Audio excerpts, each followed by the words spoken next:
ACC 史瓦蒂尼来台举办行愿非洲感恩之旅，巡演的空档，学员们来到关庙区和进制面厂参观。家族3代都在制作关庙面的杨金龙亲切分享各种制面知识，并让这些小朋友亲身参与制作关庙面的各个流程。来吧！我们今天来到关庙面的杨老板的这个工厂，实地的来了解制作面的过程。那对孩子来讲是感到十分的新鲜啊，尤其他们在台湾最喜欢吃的就是面食。那因此在今天的参访当中，孩子们很认真、很用心，也很开心，借着这个制面的过程了解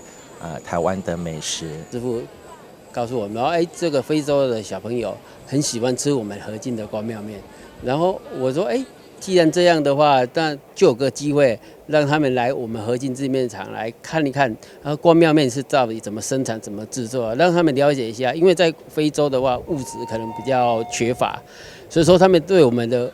河津的关庙面，吃了就觉得很棒啊。所以说我就想到，好，当然有个机会，好让他们来这些师生来我们参观一下，来教他们说，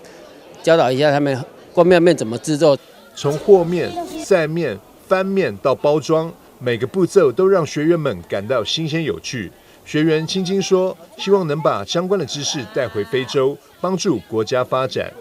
其实我们在非洲，你要跟那个人说这个面是用面粉做的，其实很难相信，我也是很难相信。然后今日来这里一看，果然名不虚传，这个真的是用面粉做的。然后还有不同的面粉啊，什么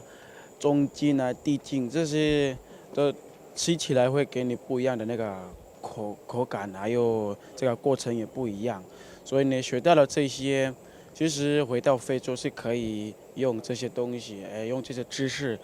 去发展我们的国家。对，然后